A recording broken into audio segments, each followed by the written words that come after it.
कभी नोटिस किया है कि नो बोलने के 10 मिनट बाद आपको गिल्ट फील होने लगता है। आपने किसी को मना किया, आपको पता था कि आप इस काम के लिए हाँ नहीं कर सकते, या फिर आपको जेन्युइनली इस काम को करना नहीं अच्छा लगता। फिर भी 10 मिनट बाद आपके दिमाग में क्वेश्चंस आने लगते हैं कि क्या मैंने गलत किया? क्या मुझे इस तरह से नहीं बात करनी चाहिए थी? या फिर क्या मुझे हाँ बोलना चाहिए था? उन्हें कितना बुरा लगा होगा? Why does saying no feel so wrong even when you know it was the right thing for you to do? Hi guys, welcome back. I am Swati, and on this channel we talk about everything that goes on inside our mind, but usually we don't talk about them. और आज हम बात करेंगे no बोलने के बाद आने वाले गिल्ट के बारे में. Because here the problem is not that you don't know how to set a boundary. The problem is that you have become so comfortable with the fact of making people comfortable around you that choosing yourself starts feeling uncomfortable to you. और यहीं से एक interesting question आता है. तो हमें guilt exactly किस बात से हो रहा है? इस बात से कि हमने कुछ गलत किया, या फिर इस बात से कि हो सकता है सामने वाला हमसे डिसअपॉइंटेड होगा. फॉर एग्जाम्पल, फ्रेंड ने आपसे बोला कि कल मेरे साथ चलना, पर आपके ऑलरेडी प्लान्स थे, तो आपने कहा सॉरी कल नहीं जा पाऊंगी. That's it. And suddenly your brain starts working over time. वो मेरे बारे में क्या सोच रही होगी, उसे बुरा लगा होगा, मे बी मुझे अपने प्लान्स चेंज कर लेने चाहिए थे, मे बी मुझे चला जाना चाहिए था. Notice something, your no was not the problem. Your discomfort with someone's reaction was the problem. और उससे भी इम्पॉर्टेंट बात, अगर आप बार बार यही चीज करने लगते हो तो सिर्फ लोग आपसे एक्सपेक्टेशंस नहीं रखते, आप खुद से एक्सपेक्टेशंस रखने लगते हो कि आपको हमेशा सबके लिए अवेलेबल रहना है. हमारी सोसाइटी की एक इंटरेस्टिंग सी कंडीशनिंग होती है कि अगर आप हेल्पफुल हो, आप अवेलेबल हो, आप एडजस्ट करते हो, then people start seeing that as your personality. And the interesting part here is that you also start seeing that as your reality. And slowly even you start believing कि जो अच्छा इंसान होता है वो लोगों के लिए अवेलेबल रहता है. So the moment you say no I can't, आपको गिल्ट आ जाता है. आपको तुरंत लगने लगता है कि शायद मैं सेल्फिश हो रही हूँ. पर यहाँ पे एक डिफरेंस होता है. बीइंग काइंड का मतलब ये कभी भी नहीं होता कि आप हर वक्त सबके लिए अवेलेबल रहो. Being understanding doesn't constantly mean overriding your own needs. And setting a boundary does not mean that I don't care. इसका मतलब होता है that I care, but I also care about myself. पर अगर ये चीज़ें इतनी सिंपल होती हैं तो हम अपनी बाउंड्रीज सेट करते वक्त इतना एक्सप्लेन क्यों करते हैं? क्योंकि सही तरीके से तो सिर्फ नो बोलना होता है, पर हम नो के बाद इतनी लंबी स्टोरीज क्यों अटैच करते हैं? मैं भी करती हूँ. पीपल प्लीजिंग हमेशा ये नहीं होता कि आप हर बात के लिए यस बोलते हो. Sometimes people pleasing also looks like over explaining, apologizing unnecessarily, changing your decisions because someone is disappointed, या फिर अपनी नीड्स को लास्ट में रखना. फॉर एग्जाम्पल, मैं नहीं आ पाऊंगी और उसके बाद आप एक 5 मिनट लंबा एक्सप्लेनेशन देते हो, और कभी कभी वो भी काफी नहीं होता. आपका दिमाग ऑन लूप आपको ये बताता रहता है कि आप ऐसा अभी और क्या ऐड कर दो इस रीजन में कि सामने वाला आपको मिसअंडरस्टैंड ना करे. But here is something that you should keep in your mind. आपका नो वैलिड होने के लिए सामने वाले का अग्री करना जरूरी नहीं है. और यहाँ पे एक सटल सा डिफरेंस है जो हम नोटिस नहीं करते. आपको लगता है कि आप यहाँ पे सामने वाले को एक्सप्लेनेशन दे रहे हो, पर एक्चुअली आप सामने वाले को एक्सप्लेनेशन नहीं दे रहे होते, आप उनसे परमिशंस मांग रहे होते हो अपने डिसीजंस के लिए. और ये पार्ट मुझे पर्सनली बहुत इंटरेस्टिंग लगता है, क्योंकि मैंने भी ये बहुत बार किया है. मुझे लगता था कि मैं लोगों को एक्सप्लेन कर रही हूँ so that they understand that better, but no, मैं उन्हें एक्सप्लेन करती हूँ so that I get their approval. We want them to say, oh, okay, I understand.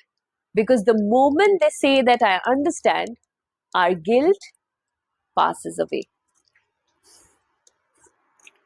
What if they don't understand? What if they say that that's not a big deal, I think you can manage, or why are you making such a big thing out of it? Then what? अगर आपका decision सिर्फ तब valid feel करता है जब सामने वाला उससे अग्री करे, then you are still giving the authority to someone else to make your decisions or your boundaries feel valid. और यहीं पर मैं आपके सामने एक इम्पॉर्टेंट डिस्टिंक्शन लाना चाहती हूँ कि हर बार नो बोलने के बाद हम जो गिल्ट फील करते हैं, इसका मतलब ये नहीं होता कि आपने जो डिसीजन लिया वो गलत है. This is probably the most important part, because guilt and wrongdoing are not the same things. Sometimes guilt simply comes because you are doing something that is unfamiliar for you. अगर आपने सालों से लोगों को प्लीज किया है, लोगों की बातों से अग्री किया है, उनको यस कहा है, तो पहली बार नो बोलना आपको अनकंफर्टेबल ही करेगा. आपका दिमाग आपको इस समय ये जरूर बोलेगा that this doesn't feel like me, but actually this doesn't feel like the old me. That's enough. आपको हर अनकंफर्टेबल फीलिंग को फिक्स करने की जरूरत नहीं है. Sometimes you just got to sit with that and tell yourself that yes, I am uncomfortable right now, because this is something that I have not done for a really long time in my life. And that guilt doesn't automatically make that decision a wrong one. मेरा ना कहना सिर्फ इसलिए गलत नहीं हो जाता है क्योंकि मुझे गिल्ट आ रहा है वो करने में. शायद इसका मतलब ये भी है कि ये चीज मैं पहली बार कर रही हूँ. तो अब आपको ये बात तो समझ में आ गई कि अगर आपके कोई भी नए डिसीजन से या कोई भी बाउंड्री सेट करने से आपको गिल्ट आता है, तो इसका मतलब ये नहीं कि वो गलत है. तो अगर अब गिल्ट आएगा तो आप करोगे क्या?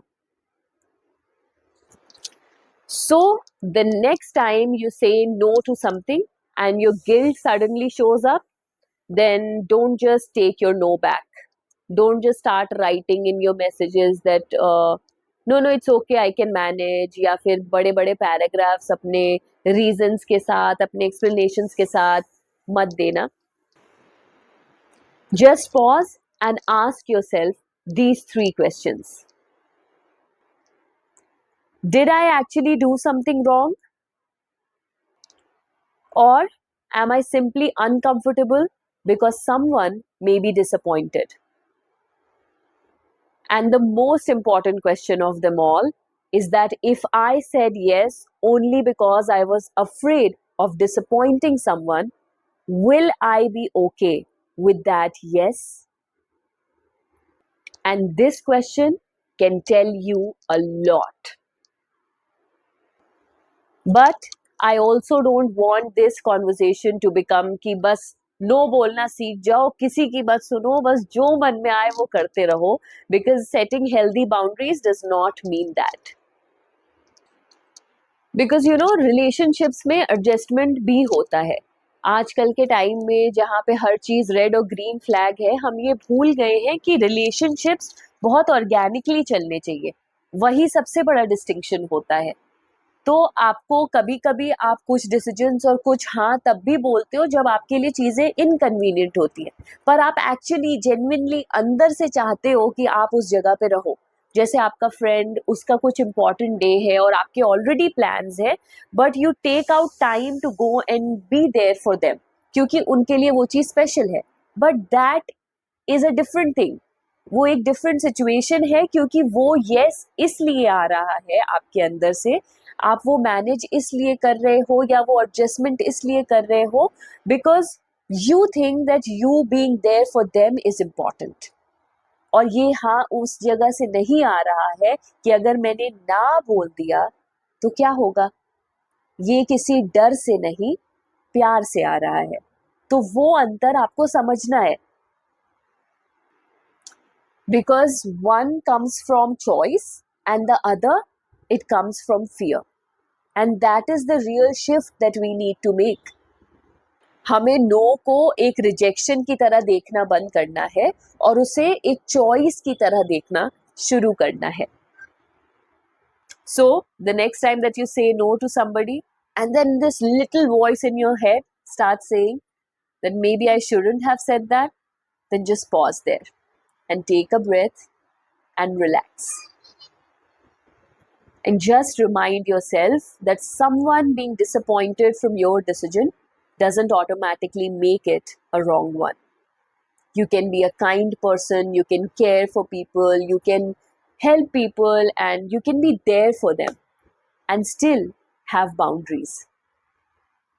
You don't have to keep abandoning yourself to keep everybody else comfortable around you. So, if this video made you think of a situation where you desperately wanted to say a no, but then you said yes, then leave it down in the comment section. You don't have to tell the story, you just have to tell me, do you struggle with saying no or the guilt that comes afterwards? And if you like such conversations around emotional clarity, confidence building, personality development, and whatnot, then please consider subscribing to my channel. Thank you for watching. I will see you guys in my next video.